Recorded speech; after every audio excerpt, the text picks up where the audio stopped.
Good evening, I am Tomas Guevara Calderon, and this is the channel Rewriting the Reality. Subscribe now to open your awareness to the shifting consciousness that we are experiencing since 1995 and that will be finished around 2075. In today's episode number 188, I am going to explain the different aspects that we possess. What you recognize now as you is only the primary aspect of you, and this is what you incorporate as your identity, and that is you. That may change, and you may change positions of primary US or primary aspects, for there are countless aspects of you that are all present, that all contribute to this one manifestation and this one identification of you. But they do exchange positions when necessary. Many times you exchange positions with other aspects of yourself and they appear to incorporate very little deviation of yourself. You may recognize that you merely discover a new talent that you were unaware of objectively previously, or you may begin to express yourself quite differently, but you continue to feel as you. At times you may exchange the primary aspect of you in a more dramatic manner, and in which situations you may actually interrupt memory if the primary aspect alteration is dramatic enough. In these situations, individuals interrupt their memory of time frameworks. Many incorporate an interruption of memory of several years, in which they express that they cannot recall the experiences or the events that occurred within those particular years. Many individuals incorporate this action within small ages. As small ones they generate one primary aspect, and as they incorporate somewhat more age they change the primary aspect, and in these situations they do not recall what occurred in smaller ages. But this interruption of memory matters not, for there is what you would term to be an actual storage of memory that you incorporate. You merely do not access it objectively. But memory is tricky also, for you are continuously changing the past in every moment of the future. Each time you recall the past, you have altered it. This is also evidence of the simultaneity of time. Don't confuse emotions with memory, because emotion is a communication.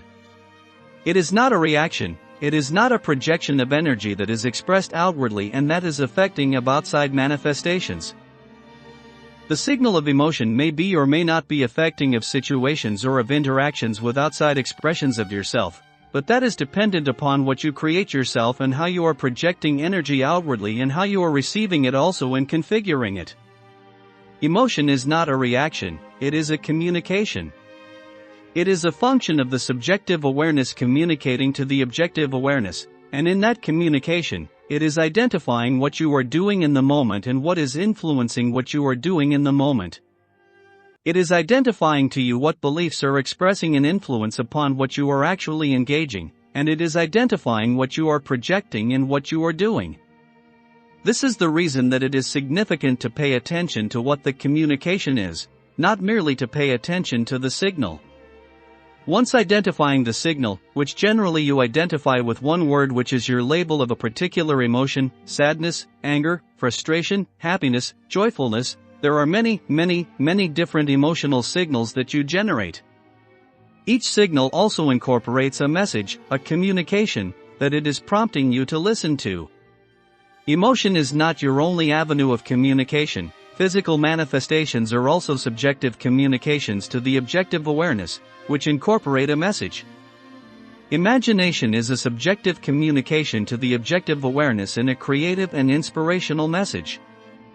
All of our senses are communications.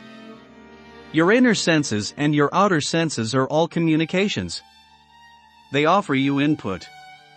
Your intuition, your impressions, your impulses, these are all avenues of communication that the subjective offers to the objective, that the subjective may not be hidden from you and always available to you to be understanding and to be recognized, therefore presenting that there is no aspect of yourself that is actually hidden from you.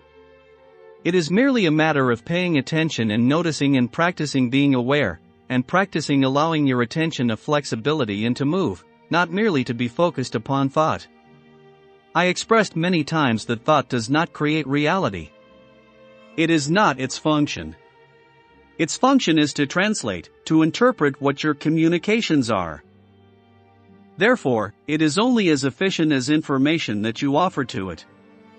If you are not allowing your attention a flexibility to be listening to all your communications and to be moving in awareness of what you are actually doing, which is what you are choosing, you do not offer accurate information to the thought mechanism, which is your brain. And therefore, it may not offer you accurate translations of what you are communicating or what you are doing. This is the reason that many individuals become quite confused, as though does not match what they are doing or what their communications are.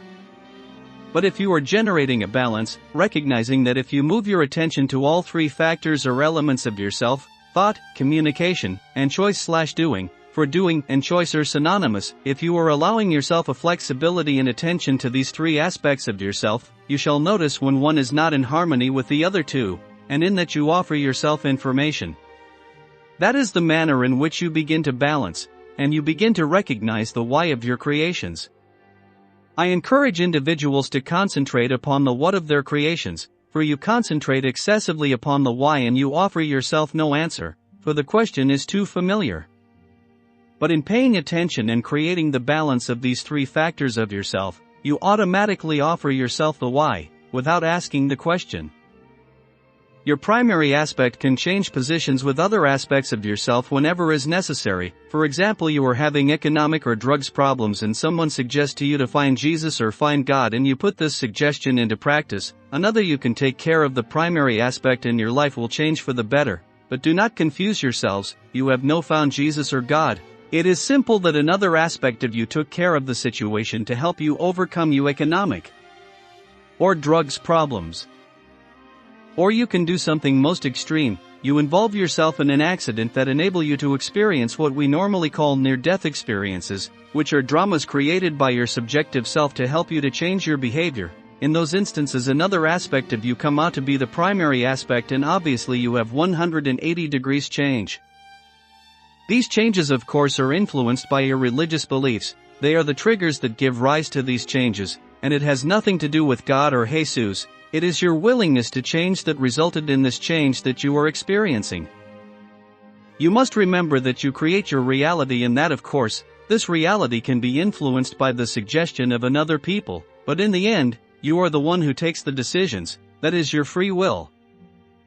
I hope this information can be of help to understand your nature and how you create your own reality, and if you want more information, you can buy my books at Amazon.com. Don't forget to subscribe to this channel which is free, and you don't have to pay anything.